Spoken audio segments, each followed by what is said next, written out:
예, 두 번째 이슈입니다. 두 번째 이슈. 어제 말씀드린 대로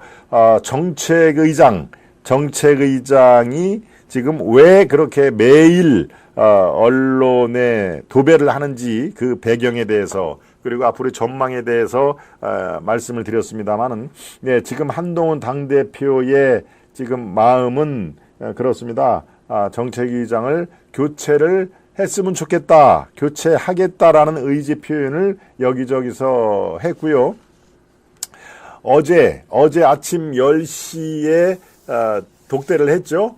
용산으로 가서 윤 대통령, 그다음에 한동훈 대표, 그다음에 비서실장, 정진석 비서실장 이렇게 세 사람이 약 1시간 반 정도 이렇게 독대를 하고 각종 검사 시절에 있었던 주요 사건에 대해서 이렇게 자연스럽게 얘기를 했다고 합니다. 그러면서 그때가 우리의 화양연화 시절이었다 하는 얘기도 나왔다는 얘기입니다. 화양연화 아시죠? 가장 젊고 싱싱하고 인생의 황금기라는 얘기를 화양연화라고 합니다. 예, 그때 이제 들어가는 말로 그 윤 대통령과 한동훈이 검사 시절 아마 그럴 겁니다. 윤 대통령이 서울중앙 아이고 죄송합니다. 네. 윤 대통령이 서울중앙지검장으로 파격적으로 배치가 되고 아이고 갑자기 기침이 나네요. 네. 그리고 한동훈을 중앙지검 3차장으로 임명할 때 그때가 아닌가 싶으네요. 서울중앙지검이 대한민국 가장 큰 지검이죠. 거기에 중앙지검장 윤석열, 그 다음에 1차장, 2차장, 3차장 이렇게 있는데 바로 3차장을 한동훈을 임명을 합니다. 3차장은 각종 주요 사건들 뿐만이 아니라 대언론 브리핑을 하는 그런 자리이기 때문에 3차장이 가장 많이 언론에 노출이 되는 그런 자리이기 때문에 아마 그때 얘기를 꽤 많이 했다고 합니다. 그러니까 어떻습니까?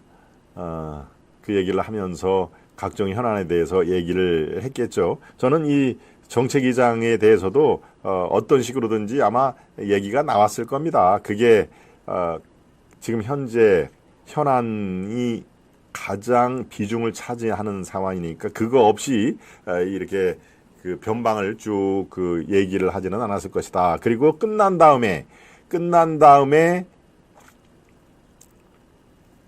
어떻게 됐습니까? 그날 저녁, 어제 저녁입니다. 어제 저녁에 한동훈 대표, 그 다음에 원내대표 추경호, 그 다음에 정무수석 홍철호, 그리고 또 한 사람, 네 사람이 어제 저녁을 또 만찬을 했다고 합니다. 예, 만찬을 하면서 그 자리에서 한동훈 대표가 이 정책위장 얘기를 한 걸로 저는 취재를 하고 있습니다. 제가 쭉 밑사람 물어보니까 그 자리에서 바로 제가 제목을 다른 정책위장을 교체를 해서 새롭게 그 당 지도부를 개편을 하고 싶다. 좀 도와달라. 이런 얘기를 지금 했다는 얘기입니다. 예, 거기에는 키를 쥐고 있는 사람들이 있으니까 좀 도와달라. 그 자리에도 또 정진석 그 비서실장이 있었군요. 그러니까 한동훈 당대표, 정진석 비서실장, 그 다음에 정무수석, 이 대통령실 정무수석이죠. 홍철호라고 저 김포에서 당협위원장을 맡고 있었던 분이죠. 그리고 바로 원내대표 추경호, 이렇게 반짝반짝 빛나시는 분. 네, 정말 아주 스마트한 그런 그 경제 관료죠. 바로 이 네 사람이 또 만찬을 하면서 그 자리에서는 아마도 그 비서실장은 그렇게 얘기를 했다고 지금 전해들고 있습니다.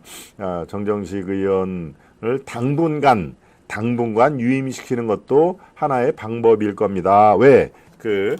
친한 인사는 분명히 아니지만 오히려 대통령실에 가까운 사람이지만 이렇게 다른 의견을 갖고 있는 사람도 품는 한동훈의 모습을 많은 분들이 보고 싶어 할 거 아니냐. 그러면서 당분간 유임을 시키는 것도 방법 중에 하나일 것이다. 바로 그 얘기를 한 것입니다. 그런데 한동훈 대표가 그 얘기를 듣고도 제가 62.8%의 압도적인 그런 그 민심으로 됐으니 이제 그 민심의 그 방향을 잘 읽고 한번 모든 현안을 속도감 있게 지금 해결을 하려고 합니다. 부디 제가 원하는 그림으로 당 지도부가 새롭게 개편될 수 있도록 도와주십시오. 그런 의미에서 정책위 의장은 바꿔볼 필요가 있습니다. 그래서 개편을 하겠습니다. 라는 뜻을 전했다는 게 제 취재 원의 얘기였습니다. 그러니까 어제도 마찬가지고 오늘도 마찬가지고 바로 이 정책위원장 꼭 인간 정점식이 아니고 정책위원장을 뇌와 정치적인 그 방향이 같은 사람으로 교체를 해야 원활한 지도부가 효율적으로 운영이 됩니다라는 그런 취지로 얘기를 했으니까요. 어제 이어서 반보 정도 더 나간 걸로 그렇게 파악을 해 주시면 되겠습니다. 결국에는 정책위의장이 교체가 될 겁니다. 물론 정진석 의원의 그 주문대로 제언대로 당분간 이렇게 끌어안는 모습도 한동훈 대표를 위해서 바람직하다라고 그 얘기를 하는 거죠. 예, 그래, 만약에 그런 걸 받아들이더라도 아마 두세 달 정도 한시적인 그런 모습을 보여주면서 한시적인 그런 그 제스처일 가능성이 매우 높다. 그거는 뭐 실질적인 유임이 아니죠. 그런 의견이 좋습니다. 그러면 뭐 일단 지금 출발을 할 때는 그 의견을 받아들이겠습니다. 라고 해도 두 달, 길어야 석 달 정도 아마 그렇게 임시적인 운영이 될 테니까요. 결과적으로는 정책위원장은 교체된다라는 걸로 여러분들께서 생각을 해주시면 아마 전체 전국을 바라보는 그런 시각이 맞을 겁니다. 네, 그렇습니다. 이 정책의장이 이렇게 언론의 주목을 받은 적이 있나요? 없습니다. 원래 정책의장은 이렇게 주목을 받는 자리가 아니죠. 정책위의장은 당과 정부의 정책을 조율하는 키를 준 자리입니다.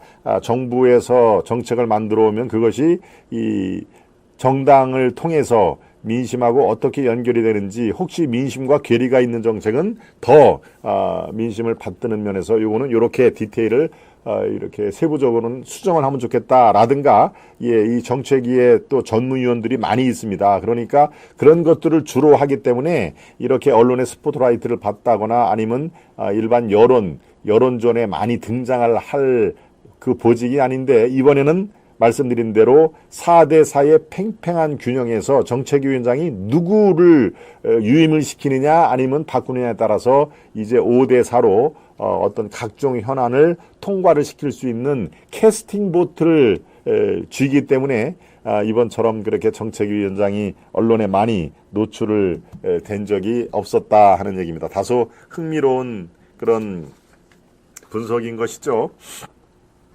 정책위원장, 한번 잘 보십시오. 3년간 무려 6명이 바뀌었습니다. 이 국민의힘의 정책위원장이요. 바로 이제 3년째죠. 들어오면서, 이 윤석열 정부 들어오면서 제일 처음에가 김도읍 정책위원장, 그 다음에 유의동 평택에 지금 당협위원장을 맡고 있는 유의동 정책위원장, 그리고 성일종 정책위 의장, 그 다음에 박대출 정책위의장, 그 다음에 다시 한번 유의동 정책위원회 한 번 더한 그거 있습니다. 대개 6개월 또는 4개월 정도로 했다가 물러나고 그리고 황우리업 비상대책위원회가 들어오면서 지금의 정정식 정책위원장이 있는 것이죠. 윤석열 정부 들어와서 무려 6명이 교체가 될 만큼 이 자리는 바로 정무직으로 어떤 중대한 정치적인 큰 격변기 흐름이 날 때는 알아서 잦은 사태로 했기 때문에 이렇게 많이 변하는 것입니다. 김도읍, 유의동, 성일종, 박대출, 또 유의동, 정점식 이렇게. 그러니까 이런 관례를 보더라도 뭔가 비대위 체제에서 이 한동훈 체제로 바뀌면서 새로운 또 지도부가 필요할 경우에는 알아서 이렇게 일괄 사표를 내고 대표는 다시 그 필요한 사람들 재신임을 하든가 아니면은 새로운 사람을 선임을 하든가 되게 그런 식의 관례가 됐기 때문에 이번에 정정식 정책위원장이 이렇게 사표를 내고 재신을 받아야 된다라는 얘기가 그래서 나오는 거고요. 뭐 간단합니다. 세수는 세 부대에 담아야 된다라는 그 간단하고도 명료한 그런 얘기를 실천을 하기 위해서도 일단 임명직으로 지금 당직을 수행하는 사람들은 다 일괄 사표를 낼 필요가 있다라고 생각이 듭니다.